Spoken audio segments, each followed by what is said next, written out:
समप्रभा निर्विघ्नं कुर्मेदेव शुभकार्येषु सर्वदा बुद्धिर्बलं यशोधैर्यं निर्भयं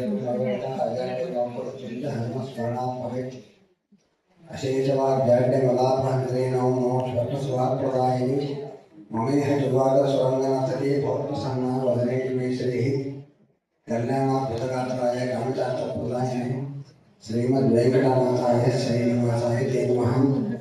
ब्रह्मदेवो भगवान् श्री गुरुभ्यो नमः।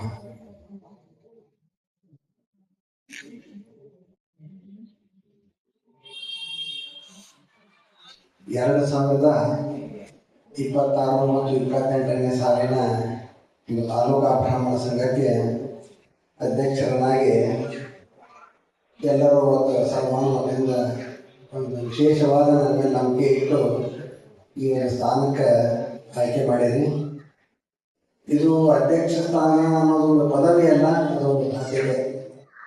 ಅದು ನಮ್ಮ ಜವಾಬ್ದಾರಿಗಳನ್ನು ಹೆಚ್ಚಿಸುವ ಹೊರತಾಗಿ ಏನಪ್ಪ ನಾವು ಬ್ರಾಹ್ಮಣ ಸಂಘದ ಅಧ್ಯಕ್ಷ ಆಗಿದ್ದೀವಿ ಅಂದ್ರೆ ಅದೇನು ದೊಡ್ಡದು ಅಲ್ಲ.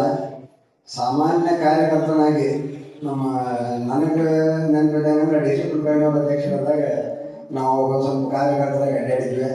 1987ನೇ ಇಸ್ವಿಯಿಂದನೇ ನಾವು ನಮ್ಮ ಕೋಟೆ ಗಜಾನ ಮಹೋತ್ಸವದಾಗ ಮತ್ತು ಹಣೆಮಂಡಲಿರ್ತಕ್ಕಂಥ ಹೆಚ್ಚು ಕಡಿಮೆ ಎಲ್ಲ ಸಮಿತಿಯೊಳಗೂ ಸಣ್ಣ ಸಣ್ಣ ಸ್ಥಾನದಾಗ ಕೆಲಸ ಮಾಡ್ಕೋತ ಇವತ್ತು ಈ ಒಂದು ದೊಡ್ಡ ಜವಾಬ್ದಾರಿ ಸ್ಥಾನವನ್ನು ನೀವು ಕೊಟ್ಟಿರಿ.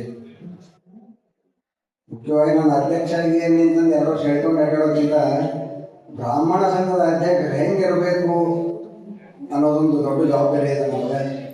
ಅದಕ್ಕೆ ಅದನ್ನು ನನ್ನ ಮೇಲೆ ಇಟ್ಟಿರ್ತಕ್ಕಂಥ ವಿಶ್ವಾಸಕ್ಕೆ ನಾನು ಚೆನ್ನಾಗಿ ನಿಭಾಯಿಸ್ಕೊಂಡು ಹೋಗ್ತೀನಿ ಅಂತಂದು ಈ ಸಮಯದಲ್ಲಿ ಹೇಳಲಿಕ್ಕೆ ಇಷ್ಟಪಡ್ತೀನಿ.